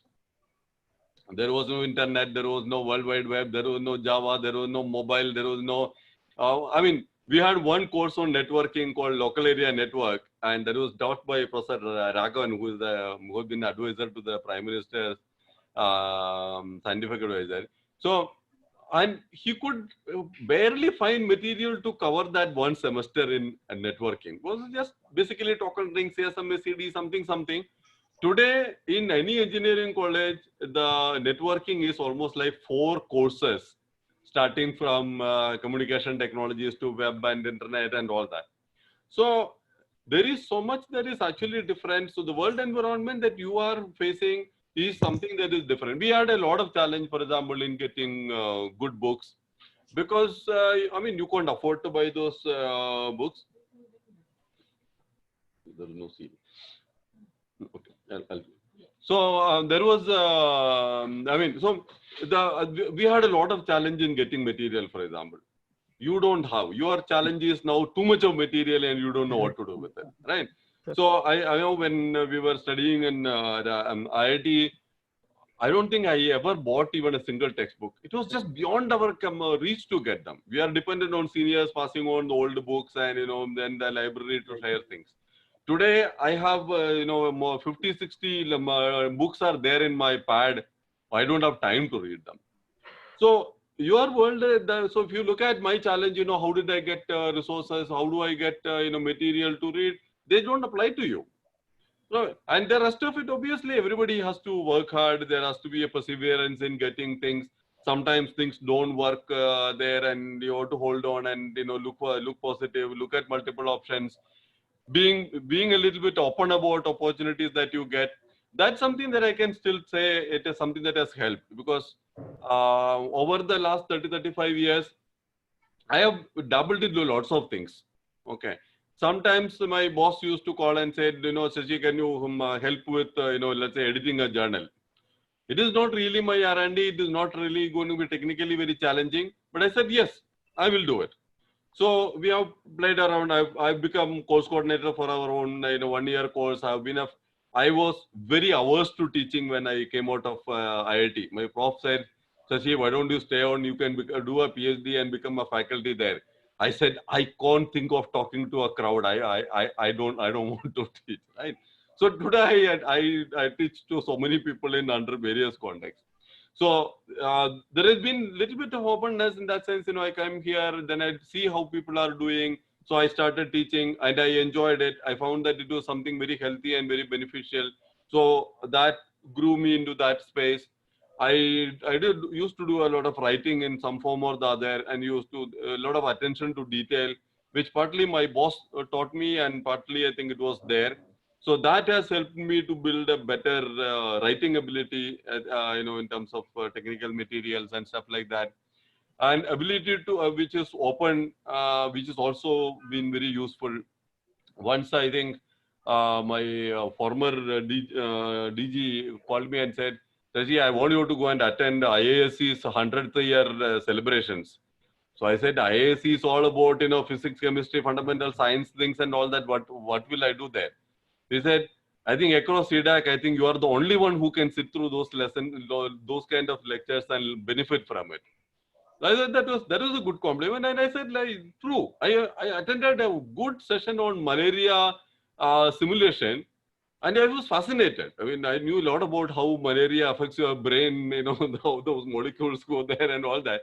So I think being a little bit open. So these are some of the things which I contributed, but then I can't say that, you know, they defines me or I am defined by them. I mean, they all came in somewhere. I absorbed it, somewhere I was open to it. So I think it helped. But maybe maybe if something else had come in, I would have been in a much better, much better than what I am today also. So this is not like, you know, this is the dream journey that you should all have, and, you know, being an executive director of CDAC Mumbai is what you should do your life goal be.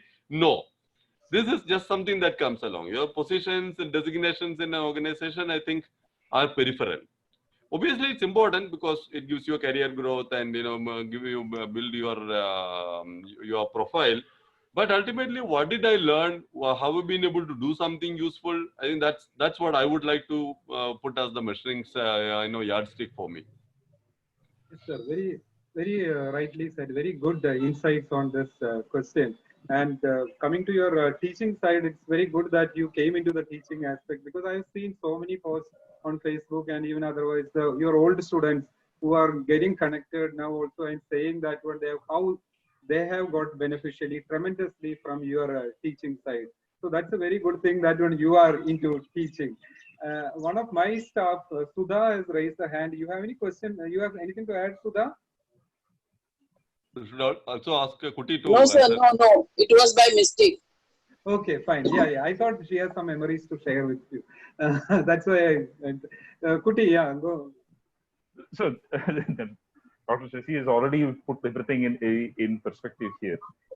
And to be honest, as far as I am concerned, there was never a plan in my mind. I just simply put in whatever my best to execute what I had, and the rest just followed. I mean, as my mother would always say, 50% of what you do is what you do, and 50% is the reward of how you do what you do. Okay. That is the only thing here. Right. Yeah, that's very good. Yeah, that's fine, Akshay. I think it's the how that matters more than the what. Yeah, that's very good. Yeah. So, sir, we will with this one we'll end the students' side of the question. Now we have already reached 1 o'clock. 5 more minutes, maybe. Is that okay? Yeah. So, Okay. we have rapid fire question, which from my side. Okay. So, if you have to answer it very fast, what comes suddenly at the spur of the moment, what comes on your mind, you have to answer that. No thinking time for that. And if you don't want to answer it, you can say pass. Okay. That's also there. That is something I'm very bad at, but okay. Okay. So this question will be asked to both of you, so you can see that. The first question is that, what is the most memorable moment in your professional life? I have to think. We'll ask Kutty to answer first then. Yeah, when my salary doubled in 2000, suddenly out of the blue. Waiting to see this. And that's a good answer to that kind of question. That's fine. Anything can be fine to this question. Any answer could be fine. Yeah. Thank you, sir. Yeah, there were a lot of projects which were very satisfying. So many of them were things that I can connect. There were a lot of international conferences that we did. They were also very, very happy moments. People enjoying and coming back and say, you know, this was a quality event that, you know, they keep coming back to you. So I think that, so it's more of, it's not an event that, I mean, it's not a moment that makes you happy, but a lot of activities which will give you a satisfaction saying, yes, I think we are doing something, something positive, something nice. Okay, that's good, sir. The next question is that as the head of the organization or division, what will make you most happy? What will make you most happy? For me, when, sorry, go ahead. No, it's okay. So if you ask me, the growth of my people, I mean, it is very simple. It is necessary and important that my people grow. And when they grow, and that is when they push me from my place to something above. Correct. Yeah. So Okay, very fine. simple Good. thing.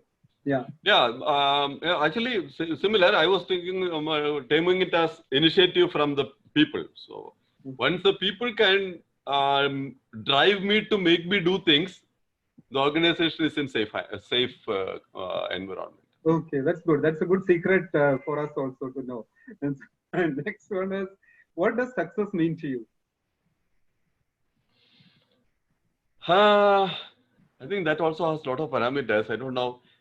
Certainly not money. But I think recognition in the sense of people feel that, yes, this has been something that you have done good thing to me. I think that's more important. It's not the words, but when you get the satisfaction saying, okay, I done something and it's actually, working well, or it is meeting its purpose. I think that's success. That's good. Yeah, Kutty. Success is, I mean, there's no tangible terms for that, but to me, if I mean, anything that I build and can exist beyond me and grow on its own, that is success enough. Whether it is my child, my organization, my people, doesn't matter. That is success. Good. So if somebody asks you to summarize your organization in 1 or 2 words, so how do you summarize it? Fun with responsibility. Okay. Shashi sir? What was that? Fund? If somebody asks you to summarize Yeah. CDAC in 1 or 2 words, so You what meaning do you do? the nature of the organization? Yeah, Or about the organization. Anything about the organization. Anything about the organization. in terms of nature, I would like to look at it as R&D organization. Okay. In terms of people, are fired up people to take on challenges. Okay, good sir. So sir, to Shashi sir first, technical work or management? Techno management. Expected this. Kutty. No, we all enjoy doing technical, writing programs, Yes, but yes. beyond a Correct. point, you will have to scale up Yes, to yes, that. exactly. Kutty. Give it a chance, technical. Okay, good. Kutty, what's your favorite time pass? If I get time, that is. Yes, definitely. To pass. Then I would like to play Age of Empires. That's a game. I've been playing it for like 20 years now. Oh, good, good. Shashi sir. I don't have an answer to that. I do a lot of things, bits and pieces, but nothing that I hold and say this is my favorite in terms of that. I write, the usual time pass activities, reading. Poetry. I don't do it as a time pass. It is like when something strikes me, Yeah. I write. It's like Okay. over the 20 years, I possibly have written some 10 of them or something. So it's not Yeah. something I can claim as an activity. Okay. Sir, this is the last question. See, some students want to become a legendary person. What would be your best advice to them? I am not one, so how do I advise them to do? No, the people who are advising all these things are not not effectively by themselves. That's fine. I don't think I can answer that question. I have No, no I answer to don't that. know. I mean, either you should have experience. Yeah, Exactly. I also don't. I mean, beyond a point, I also don't want to think of a person as legendary. It is his work or profile that is legendary. I mean, it's not Mahatma Gandhi. That same eyes and ears and nose is not what is your picture of Mahatma Gandhi. It is the principles that he stood for. It is what he achieved in life, right? So that way, there are plenty of chances. An artist can be legendary, a musician can be legendary, a social worker can be legendary, a politician can be legendary. Yeah. So it is any space that you choose and you define that body of work. Then, and also a lot of people who have done wonderful work has not become legendary. Yeah. So I can't say that if you do all these things, you will, your photos will be on the walls of everybody 25 years from now. Yeah. Yeah. That's So fine. I don't think I have an answer to that question. Thank you, sir. So we have come to the end of this panel discussion. You would like to summarize and speak anything?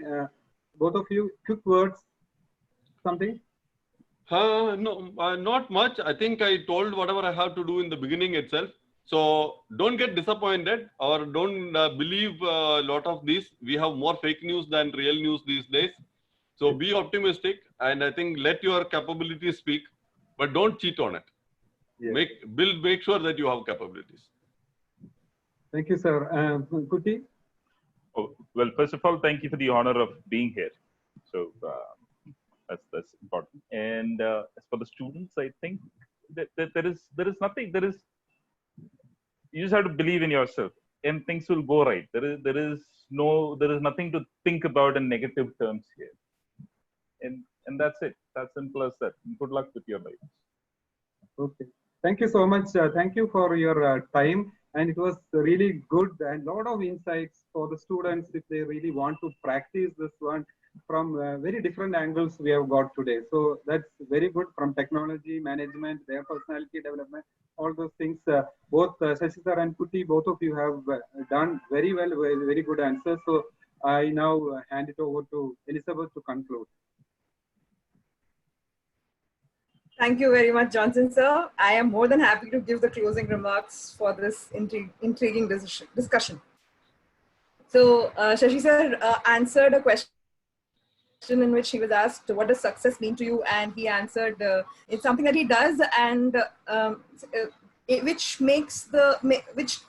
fulfills the purpose of it. And I must say that this was a successful panel discussion because of the knowledge that you have shared.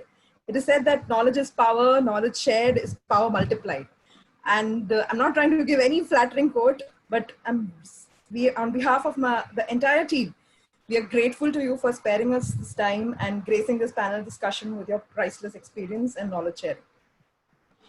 What I loved about your answers was that with every answer, you will add at least 3 new interesting technical terms and buzzwords, like teleworking, genome reversal, etc. And I also want to take this platform as an opportunity to reveal to you that every time you've given your speech or even a random discussion, the way you communicate, the words you choose is very engaging. The initial remarks about the harsh reality we're all in, the positives, negatives, was to the point. I'm sure you've inspired many young minds today. Our heartfelt gratitude to Mr. P.K. Kutty for joining us as panelists today. There's so much life in the answers you give. The interaction we have with you will definitely act as inspiration to our students to make this corporate to campus paradigm shift journey faster, better, smoother, more fulfilling, and help them avoid a bump or two along the way. The majority of the students make a debut in their corporate world. They are completely unaware of what's going to happen outside the 4 walls of their institute. But with this panel discussion, I believe I speak for all the students when I say they got a bigger perspective about the scenario after the lockdown, technological advancements, the preparation they need for the shift from campus to corporate life. I'm going to use the usual line. Thank you for spending time from your busy schedules, but sincerely, it's a working day and you both have been extremely generous in the time and knowledge shared. Thank you, both of you. Dr. Johnson, thank you for always striving to equip the students, gain more control over the next few steps in their career. You were a great moderator as always, articulating the right questions in time. There are also many staff members attending this panel discussion, CDAC staff members. Thank you, colleagues, for your presence and time and always lending your supportive hands. Students, you were a great audience, asked excellent questions. Thank you very, very much. Thank you. Thank you, sir.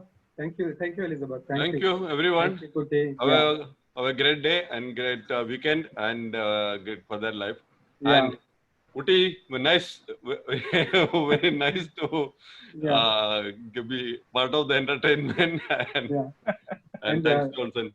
Sir, special thanks for this additional 15 minutes because we have asked only Oh, no till problem. 1 o'clock. No problem. Yeah, I know we are very I particular have to be a about little time. liberal with all Yeah. these events. Yeah. Thank you, sir. Yeah, All thanks, right. Kutty. Yeah. Bye. Thanks, students, staff, everybody. Bye bye. Bye bye. Take care. Thank you. Bye-bye.